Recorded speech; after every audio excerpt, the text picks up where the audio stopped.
It's time for Football at 4 with 97.3 ESPN.com's Andrew DiCecco. My first allegiance is what will be best for the Philadelphia Eagles and our fans for the next 3, 4, 5 years. Powered by the Inside the Birds podcast. Now, live from inside the Matt Black Kia Studios. It's Football at 4. Football at 4, powered by the Inside the Birds podcast.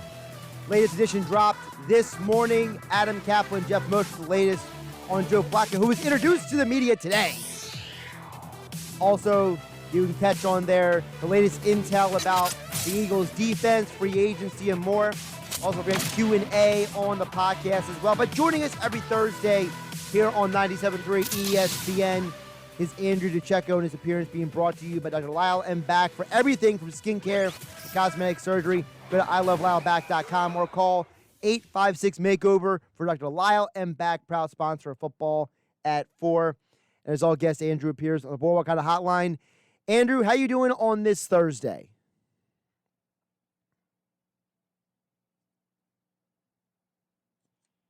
It might help if I actually hit the button for you to come on, Andrew. Sorry about that. I'll try it again. How are you doing today, Andrew? I'm doing well, Josh. How's it going? I'm doing all right, man. So, obviously, the NFL lives in their own little world because on NBA trade deadline day, Joe Flacco gets introduced to the Philly media. And one of the things I thought that stood out from what he said to the media today, I want to ask you about is, we've been having a lot of conversation about what the Eagles' offense could look like this year. I thought the one comment that stood out to me a lot is when Flacco said that he looked at the coaching staff here, and that's what really led to his decision to sign here. I thought that was a very interesting insight for him to say, listen, I wasn't really coming here because it's the Eagles. I was coming here because of the offensive coaching staff. I think that's a very interesting statement by the new backup QB. Yeah, interesting. I also don't know how much Joe Flacco really knows about the coaching staff. I think that's kind of a nice thing to say in an introductory press conference. But, I guess it does speak to the young nucleus of coaches that are there. They've all been successful in different areas that they've been. Nick Sirianni's a brilliant offensive mind, and he will be able to kind of help Jalen Hurts help him get implemented into a new system. Joe Flacco has been in a number of systems. So I think that having that versatility and that football mind and that experience is really going to help Jalen. And, it is an interesting signing, but I don't know how much of a quarterback controversy there will ever be with Joe Flacco. I don't know that he's ever going to really challenge whomever the Eagles have as a young quarterback in front of them. But I think it's a good signing and a signing that's going to really help the young quarterback. Yeah, I love what you brought up about the fact he's played with all those different coordinators over there. He had Cam Cameron, he had Jim Caldwell, he had Marty Mornhinweg, he had Gary Kubiak for a year. When you come from that much background, I feel like Joe Flacco can walk into that quarterback room, walk in there, and if Jalen Hurts is looking at something or the coach is showing something, like I hated last year, Andrew. The stupidest thing to me was, hey, Carson Wentz had a bad play. He walks to the sideline and he's talking to Nate Sudfeld and Jalen Hurts. Like, what are those guys going to tell Wentz? Whereas now when Hurts walks to the sideline, it's Joe Flacco, a guy who has literally played in every variation of the West Coast offense at this point. Yeah, and that's a massive attribute that Joe Flacco is going to bring to the Philadelphia Eagles in that locker room. What is Nate Sudfeld and what were Jalen Hurts really going to give Carson Wentz? What kind of feedback were they going to provide as far as what they saw on the field that you were going to get from a coach or something like that? I think when you have a veteran guy like Joe Flacco, he's a good in between to go between Nick Sirianni and Jalen Hurts, and I think that he's, like you said, he's battle tested. He's played the Super Bowl. He's been in a number of different systems, and just having that experience is going to be invaluable moving forward. Now, you mentioned Jalen Hurts. Andrew DiCecco joining us for Football at 4, powered by the Inside the Birds podcast. Check out his latest article about Anthony Harris over at InsideTheBirds.com. Andrew, you mentioned Hurts, and someone asked me a question the other day, and I was saving this question for when you jumped on today, and that is, sometimes we have conversations as football people about what kind of quarterback is Hurts. So I want to ask you, in your evaluation of Jalen Hurts, is Jalen Hurts an anticipation quarterback, or is he a see it and throw it quarterback? And how does that affect his development becoming an NFL quarterback with the Eagles? I think he's a see it and throw it type of quarterback, but you have to remember last season he didn't have that full off season, and we've kind of spoke about that before. But it's so valuable for as a young quarterback, more so than any other position, to have a full off season and get a preseason nonetheless. And he never really had that, so he was kind of thrust in there, and he was kind of playing out on instinct, I think, more so than having that polish to his game that he normally would have had in the preseason. So I think you saw a lot of his innate athleticism and certain the little subtle nuances of his game that he really needed to rely on, because he didn't have that sharp acumen to really fall back on from the summer and from OTAs and all those things. So I think he can ultimately change. I think the ceiling's there for him to become an overall quarterback, and that's why this is such an opportune time for him to really get to know a new coaching staff, have a quarterback like Joe Flacco help him, kind of expedite the process to learn the offense, and he gets to kind of learn from the ground up, just like everybody else. And now we're hopefully going to have a preseason, so we'll have that. But I mean, there's a lot to like when you see what Jalen Hurts was able to do without really having all the practice, that a lot of the veteran guys have had. So I mean, I think that the future looks bright for him. Yeah, and I was a Hurts guy coming out of college because I loved his growth from being not a throwing quarterback to having 69% completion percentage at an offense at Oklahoma that required him to throw the ball way more than they had to at Alabama. And I think that he has shown the ability to grow. And those first two games, if you take out the throwaways, his completion percentage is a lot better than people give him credit for. So I see a quarterback who is getting better, who is improving. And I just think it's interesting because people are hungry. They want to know, Andrew, what to expect this year. And I feel like the right answer to tell them is, well, we got to wait and see because there's a lot of unknowns, but people still want some answers. So you're kind of like, I feel like we're all just trying to weed through and try to figure out how to answer some of these questions, because at the end of the day, we don't 100% know what Sirianni's offense or Jalen Hurts will be in 2021. Yeah, I would just say to those that, as hard as it is to do, you got to be patient. You got to kind of let things materialize, because like you said, we don't know what a system is going to look like, but we have to trust that the coaches and the system is going to be in place for Jalen, and the offense for that matter, to really thrive and to build around his strengths and some of the things that he's able to bring that, let's face it, a lot of quarterbacks can't do some of the things that he can do. He has an innate athleticism. I think that he can improve from a ball placement perspective and a velocity. He's got to deliver the football with a little bit more velocity and anticipation. But there's a lot of intangibles there to like with him, and it's, there's no reason not to believe that he's going to have those areas of his game. They're going to be markedly refined this offseason, and we're going to see the player that we kind of envision him to be, which is, like you said, in college he continuously got better. He worked on his game. He's a competitor. Those are the traits that you look for in a franchise quarterback, and he has that. Not everybody has that mindset, and it's kind of cut from the same cloth like that. So I mean, there's something to work with. There's a good foundation there with Jalen, and I do think that this coaching staff is going to get the most out of him. Andrew DiCecco joining us here for Football at 4, powered by the Inside the Birds podcast on the Boardwalk kind of hotline here on 97.3 ESPN, at a DiCecco NFL on Twitter. Now, you mentioned the term franchise quarterback. Now, I want to clarify that because people have different definitions of what a franchise quarterback is. So when you talk about what Hurts' potential can be, can you define that a little bit more? Because I don't want people to just take your words out of context here.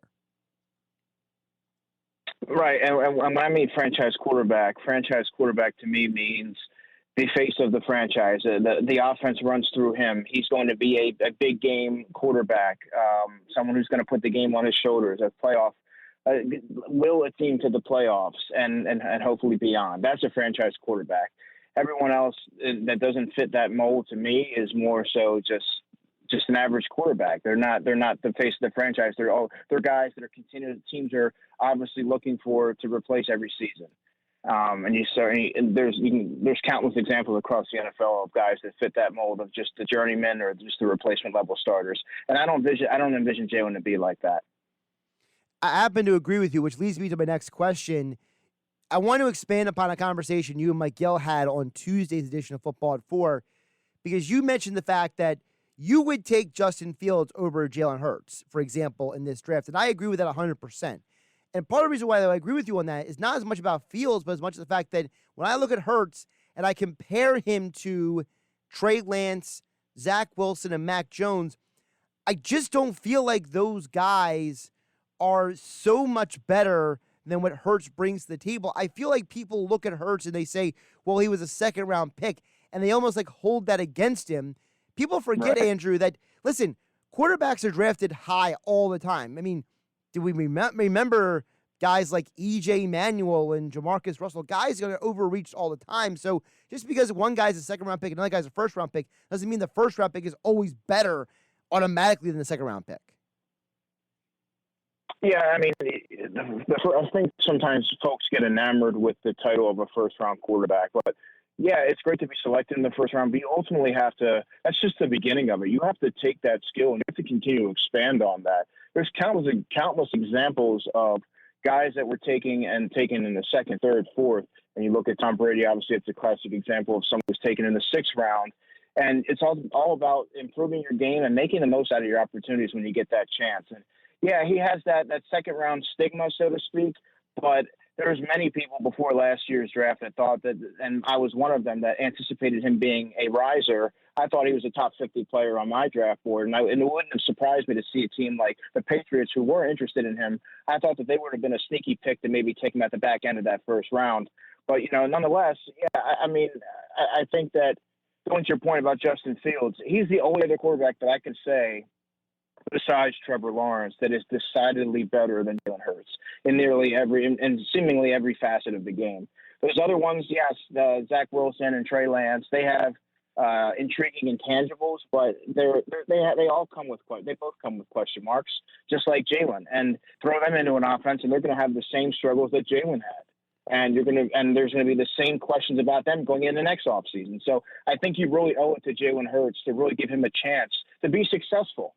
He really was thrust in there last season, and now he gets a full year to develop and take what he's learned and get rid of some of his old tendencies and really build upon that. And hopefully we'll see something of a finished product next season and have a better idea of what he is as a pro.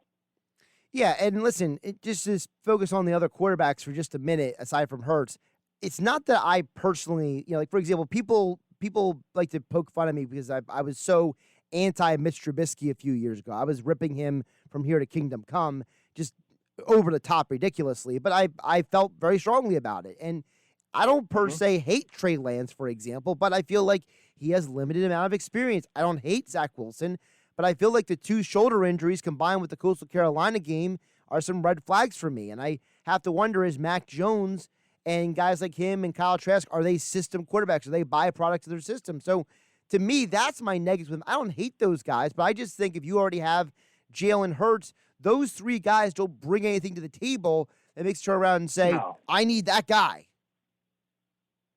Yeah, that's like that would essentially be the equate to being a lateral move. Because those guys are, I do think, in the mold of a Kyle Trask or a Mac Jones, I think they are byproducts of their system.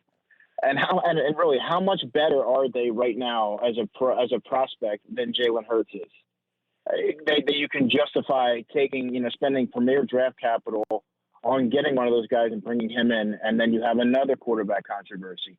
You're only doing that if you're getting a guy like a Justin Fields, who, like I said, is clearly better in all facets of the game. But outside of that, yeah, there's question marks with Zach Wilson. You mentioned the shoulder injury, and Coastal Carolina, they banged him around. When he played a tough defense, he kind of got exploited a little bit. And Trey Lance, he played one game last season, and the production wasn't there. And you would have liked to see him go back to school to really see him build on what he can do, because he does have a high ceiling. It just hasn't been consistent enough. And there's certain questions of his game that he needs to answer. But like I said, there's no clear cut guy outside of Justin Fields or Trevor Lawrence that you could say, yeah, that guy has a franchise quarterback written all over it, and he's better than Jalen. So I think that they really should roll with Jalen Hurts and start to build around him and do things the right way.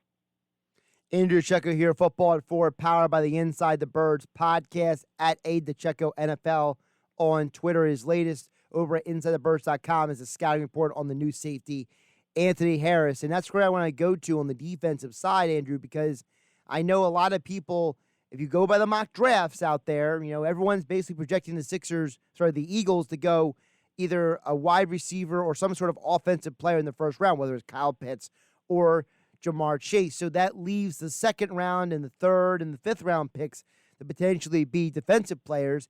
And the first question I want to ask you is Asante Samuel Jr. That's a guy who I see a lot of Eagle fans throwing that name out there. The Eagles should get this guy in the second round. First of all, I want to ask you, will he be available in the second round? And if the Eagles were to pick him up, how would he fit onto this team? Yeah, he would be available in the second round, right around where the Eagles are picking, I would say. And some people look at his size and they think slot corner. Yeah, that might be where he ends up in the NFL, but he can play on the outside. He's a scrappy, tough, physical guy. And you would feel a little bit more comfortable taking a guy like Asante Samuel Jr. because you get the sense that his dad isn't going to let his son be a bust by any means. He has that pedigree. So, but he's versatile. He can play inside or outside. He was a good man corner in college.